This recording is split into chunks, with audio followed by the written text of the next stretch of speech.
BMW 차량이 주행 중 화재로 문제가 불거진 가운데 오늘 오전에도 2대의 차량에서 화재가 발생했습니다. 올해 들어서 불에 탄 BMW 차량은 총 36대입니다. 네, 전해드린 것처럼 연일 화재가 계속되면서 이 BMW 리콜의 신뢰성에 대한 논란이 일고 있습니다. 관련 내용 등을 손수호 변호사와 자세히 짚어보겠습니다. 어서 오십시오. 저희가 뉴스워치 시간에서 전달해 드렸던 내용에 따르면 7월 24일에 26대였습니다. 근데 지금 시간이 지나가지고 36대까지 왔는데요. 오늘 오전에만 2건입니다. 어떤 모델이라고 알려지고 있습니다. 네, BMW 역시 다른 완성차 업체와 마찬가지로 굉장히 다양한 모델을 보유하고 있죠. 예. 특히 디젤, 가솔린으로 크게 나뉘고 네. 다양한 모델들이 있습니다. 그런데 오늘 이제 달리다가 주행 중에 불이 난 모델은요, 730LD 예. 그리고 320D인데요. 네. 이제 2대가 다시 또 오늘 불에 의해서 달리다가 불이 났기 때문에 공포가 점점 커지고 있습니다. 예. 게다가 오늘 이제 불난 이 두 모델이 더욱더 큰 공포를 줄 수밖에 없는데요. 왜냐하면 이 730LD 모델, 물론 BMW 코리아가 자발적인 그런 리콜 대상으로 포함시킨 차종이긴 합니다. 네. 그런데 또 중요한 게 제조 연도거든요. 예. 왜냐하면 각 연식마다 예. 모델명이 같더라도 이제 그 제조에 들어간 부품이 다를 수 있고요. 예. 또 소프트웨어가 다를 수도 있고, 그리고 또 여러 가지 그 차이점이 있기 때문에 예. 실제로 이 BMW는 이 730LD 모델에 대해서 리콜 대상으로 지정하면서도 예. 2012년 7월부터 예. 2015년 1월까지 만든 그때 이제 생산된 그 제품만, 자동차만 리콜 대상이라고 했거든요. 예. 그런데 오늘 이 화재가 발생한 이 차량은요, 2011년식입니다. 네. 그렇기 때문에 BMW 자체적으로 문제가 없을 것이라고 본 그런 모델이기 때문에 네. 사실은 그런데도 불이 났다? 이거는 굉장히 큰 문제가 될 수 있겠죠. 네, 정말 상황이 이렇다 보니까 리콜제도 믿어도 되느냐 이런 목소리가 커지고 있는데 점점 이런 상황이 커지지 않겠습니까? 그렇습니다. 아직도 실제로 이렇게 공식적인 리콜이 이루어지지도 않은 상태거든요. 예. 그런데 이 리콜이라고 하는 것이 일단 제조사의 자발적인 리콜이거든요. 예. 그렇다면 제조사에서 이러이러한 제품에는 문제가 있을 것 같습니다. 그러니 그 문제를 해결하기 위해서 먼저 조치를 취하겠습니다. 네. 라고 하는 거예요. 그런데 이 리콜이 완벽하게 이루어져서 문제가 해결되기 위해서는 리콜 대상을 정확하게 선정을 해야 됩니다. 예. 그런데 이 리콜 대상으로 지금까지 발표되지 않은 그런 그 제품에서 문제가 생긴다면 네. 예. 설령 리콜이 전부 다 진행된다 하더라도 거기에 누락된 그런 제품에서 문제가 또 생길 수 있거든요. 예. 그렇다면 BMW가 계획하고 있는 이런 리콜에 대해서도 사실은 좀 신뢰성이 떨어지고 예. 그에 따라서 우려와 걱정은 커질 수밖에 없는 이런 상황으로 진행되는 것 같습니다. 네, 리콜 대상도 그렇고 지금까지 나온 상황을 화재 사고로 우리가 만나본 모델 어떤 제작 일자, 그러니까 즉 연식, 안전 점검을 받은 차량에서도 불이 났기 때문에 예외적인 화재들이 많아서 일단은 BMW 차주들 같은 경우에는 불안할 수밖에 없는 것 같고 본격적으로 이제 법적인 대응에 들어가고 있는 상황인데 오늘 오전에 이제 고소장을 제출했다고 하네요. 대상은 누구고 어떤 혐의로 고소했습니까? 네, 일단 자동차 관리법을 위반했다라고 지금 주장을 하고 있는데요. 이제 BMW 피해자 모임에 소속되어 있는 회원 21명이에요. 예. 21명이 이제 남대문 경찰서에 고소장을 제출했는데. 이제 BMW 그룹 품질관리 부분 수석 부사장, 예. 그리고 또 김효준 BMW 그룹 코리아 회장 등 6명에게 이제 6명이 예. 자동차 관리법을 위반했다라고 주장하면서 고소장을 제출을 했습니다. 예. 고소장을 제출했다는 건 본인들이 피해자라고 주장을 하는 것이고요. 고발 제3자의 경우에는 이제 고발을 하게 되는데 네. 고소장을 제출하더라도 수사기관에서 고발로 이제 처리할 수도 있습니다. 예.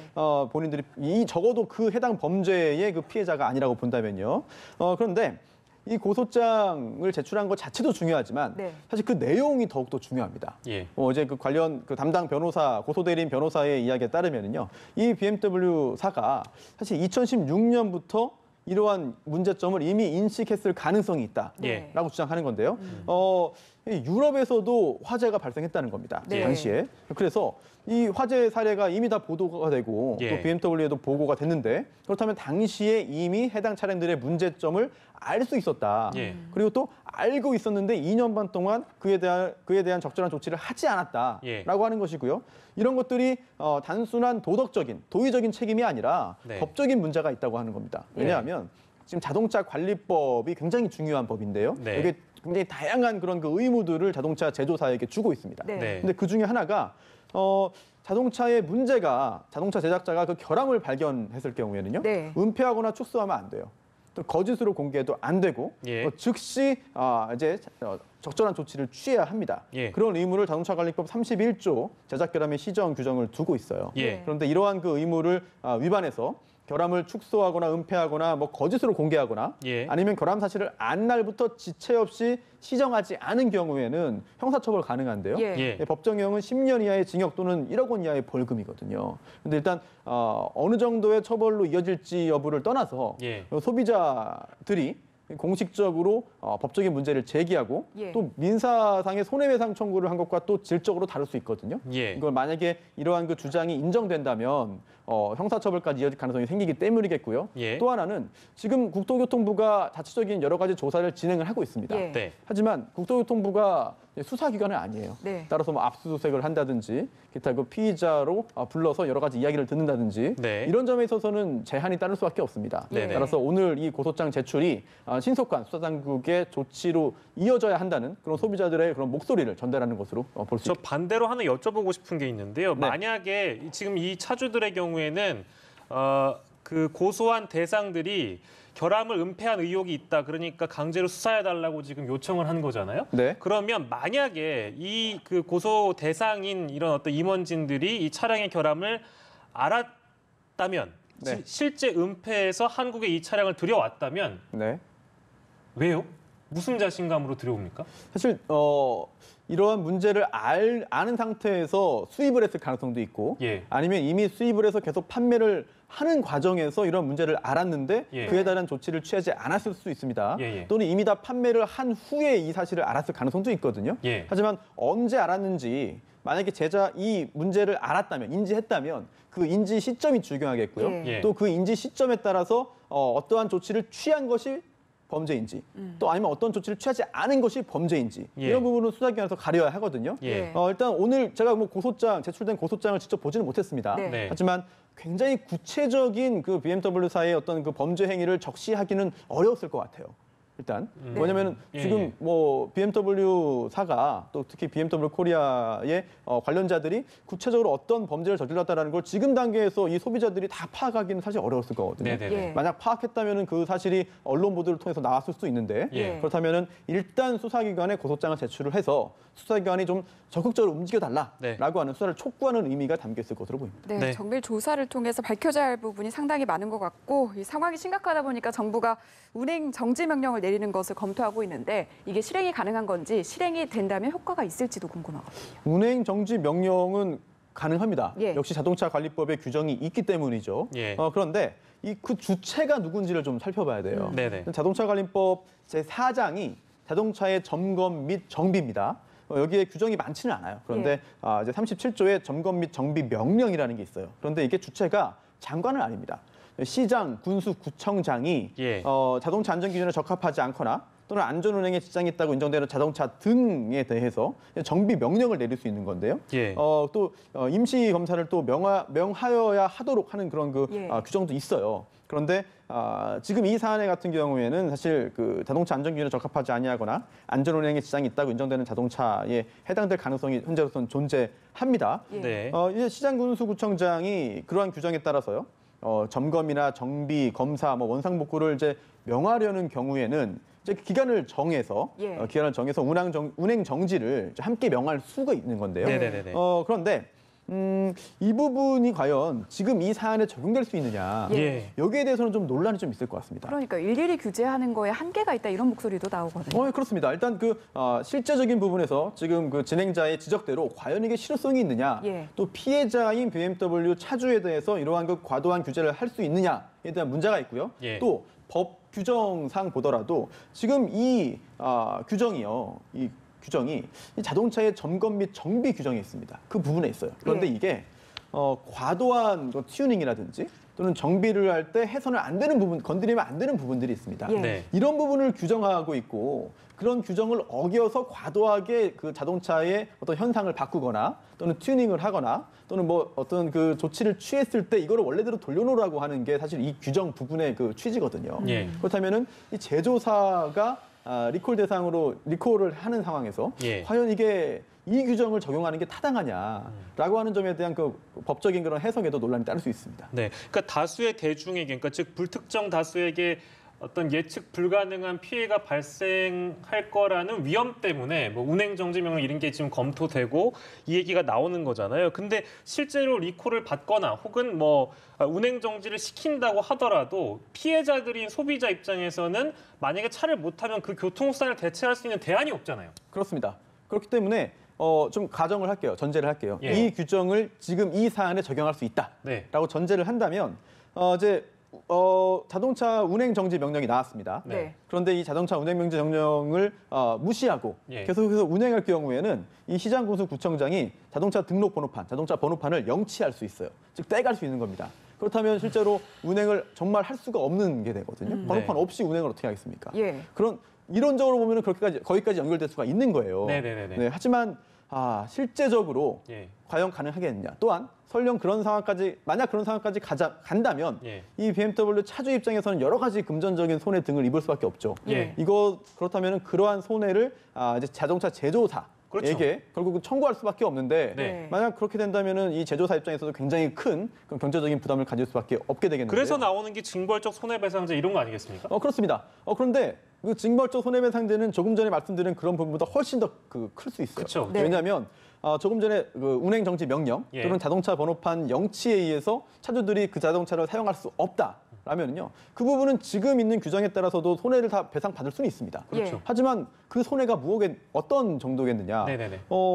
다른 교통수단을 사용해서 들어간 비용 네. 또는 내가 소유하고 있던 BMW 자동차를 운행하지 못함으로 인해서 입은 손해로 한정되거든요. 네네. 하지만 징벌적 손해배상은 그러한 실제 발생한 손해액이 아니라 네. 그보다 훨씬 더 큰 손해 배상 책임을 물리는 것이기 때문에 네. 자동차 제조사 입장에서는 이제 굉장히 큰 압박을 받을 수밖에 없는 것이고요. 예. 하지만 또 그런 법이 지금 마련된다 하더라도 과연 소급해서 적용할 수 있겠느냐 예. 이런 부분에 대해서는 뭐 부칙 등을 통해서 또 해결을 해야 될 부분이 있습니다. 네, 해당 제도의 실효성을 위해서는 보완돼야 될 점도 상당히 많아 보입니다. 예. 이번에는 다른 주제를 좀 짚어보겠습니다. 이 양승태 행정처 사법행정권 남용 의혹에 관여한 것으로 알려진 김기춘 전 대통령 비서실장이 오늘 검찰 조사를 거부했거든요. 그 이유부터 좀 짚어볼까요? 건강 이유를 들고 있는데요. 예. 이제 구속되어 있는 상황에서도 여러 차례 그 보석 신청을 한 바 있습니다. 물론 그 법원에서 인정받지는 못했는데요. 심장 질환이 있다라는 이야기를 하고 있고 또 김기춘 전 실장 측에서 나온 이야기에 따르면 담당 의사가 예. 급사 가능성도 언급했다라고 하는데요. 즉 지금 건강을 잘 돌보지 못할 경우에는 예. 사망할 가능성도 있다. 이런 이야기를 의사가 했다는 주장이 흘러나오고 있습니다. 이 정도로 건강상의 어떤 그 여러 가지 어려움이 있기 때문에 지금 검찰의 조사를 받을 수 없다라는 예. 입장을 이제 밝혔습니다. 네. 왜 김기춘 전 실장이 이 검찰 조사 대상으로 거론되고 있느냐? 즉 청와대와 법원 행정처의 재판 거래 의혹 때문에 그렇습니다. 이 혐의에 대해서 저희가 좀 네. 짚고 넘어가죠. 네, 김기춘 전 실장이 여러 건으로 지금 재판을 받고 있습니다. 예. 그리고 또 앞으로 더 재판을 받을 가능성도 있어 보여요. 특히 이번에 검찰이 피의자로 불러서 조사를 하려는 부분은 바로 재판 거래 의혹인데요. 지난 2일이었죠. 이제 예. 그 전격적으로 외교부를 압수수색했습니다. 그러면서 여러 가지 자료들을 압수했는데요. 그 중에 굉장히 중요한 부분이 있어 보입니다. 예. 왜냐하면 그 논란의 핵심에 있는 인물이죠. 임종원 전 법원행정처 차장. 이게 박근혜 정부 당시에 정부와 이제 사법부, 대법원이 여러 가지 재판을 놓고 거래를 한 그런 그 의혹을 받고 있는데 특히 일제 강제징용 관련된 소송과 관련해서 논의를 했다는 그런 단서를 잡은 것 같습니다. 예. 이게 뭐냐면 이제 일제 강제징용자들이 그 일본에 있는 그 전범 기업들이 있지 않습니까? 예. 그 기업들을 상대로 손해배상 청구를 했는데요. 이 재판이 우리나라에서 진행이 되고 있습니다. 그런데 그 재판 최종적인 결과가 나오면 예. 일본과 우리나라 사이 외교 문제로 비화될 가능성이 생기는 것이죠. 예. 그러다 보니까 당시 우리나라 정부, 특히 외교 관련 그 부처에서 그 소송의 결론을 좀 늦춰달라라는 네. 요청을 했을 수가 있고, 아니면 반대로 사법부에서 먼저 그 소송의 결과를 좀 늦게 나오게 하겠습니다. 예. 사법 외교적으로 문제가 좀 크게 되지 않을 정도까지는 시간을 끌어주겠습니다. 예. 라고 하는 제안을 먼저 했을 가능성도 있어요. 예. 그렇다면 그 대가가 무엇이겠느냐, 이 부분도 예. 굉장히 궁금한데요. 계속 논의가 되고 있던 그런 상고법원 도입에 대한 정부의 협조가 될 수도 있겠고요. 네. 그리고 또 하나, 유엔 대표부에 법관을 파견한다. 네. 이거는 정말 그 제도의 도입이나 신설이 아니라 예. 법관의 파견 자리 하나 늘리는 거거든요. 예. 만약 정말로 이런 것을 대가로 제시하면서 재판의 그 판결의 선고 시기를 가지고 흥정을 했다면 예. 이 부분은 최순실 국정농단보다 더 중대한 그런 국정농단이 될 수도 있습니다. 네네네. 굉장히 중요한 문제인데요. 검찰은 지금 이런 부분들에 대한 그 관련된 정보를, 그리고 또 압수물을 입수한 것으로 보여요. 따라서 이런 부분을 확인하기 위해서 김기춘 전 실장에 대한 조사가 필요한 것이고, 이제 조사를 받으러 나와라라고 요청을 했는데 김기춘 전 실장이 건강상의 이유를 들어서 현재는 거부했습니다. 네, 그래서 검찰이 또다시 14일에 출석해 조사를 받아라 이렇게 통보를 했는데, 그날 만약에 나오지 네. 않는다면 어떻게 되는 건가요? 사실 정확히 말하면 소환이라기보다는 피의자로 조사를 받아라라고 이제 그 출석 요청을 한 건데요. 예. 따라서 출석에 응하지 않아도 됩니다. 응할 의무가 있는 건 아니에요. 예. 여기까지는 의미 수사기 때문이겠죠. 네. 네. 하지만 이렇게 여러 차례에 걸쳐서 출석을 하라고 요청을 했는데 그거를 거부한다면 예. 그다음부터는 강제 수사 절차로 전환될 수가 있습니다. 그렇다면 강제로 신병을 확보하는 것인데요. 첫 번째로는 긴급 체포 가능성도 있겠고요. 예. 두 번째는 일단 체포영장을 청구해서 법원에서 발부받은 다음에 집행을 해서 조사를 하고, 그 후에 48시간 내에 구속영장을 청구하거나 아니면 일단 귀가 조치하거나, 아니면 세 번째로는 직접 바로 구속영장을 청구해서 발부받아서 집행해서 여러 가지 수사를 진행할 수도 있거든요. 예.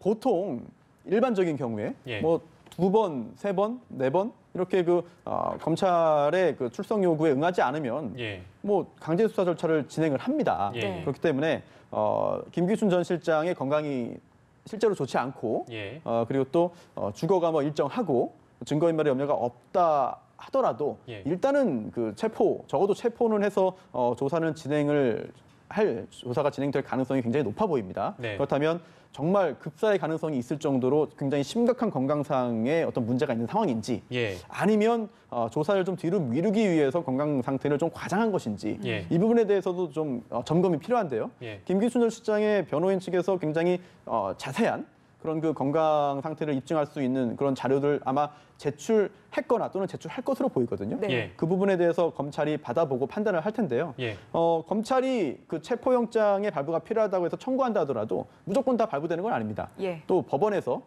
발부의 필요성이나 아니면 건강 상태 등을 좀 면밀히 검토한 다음에 또 예. 발부 여부를 결정하겠죠. 예.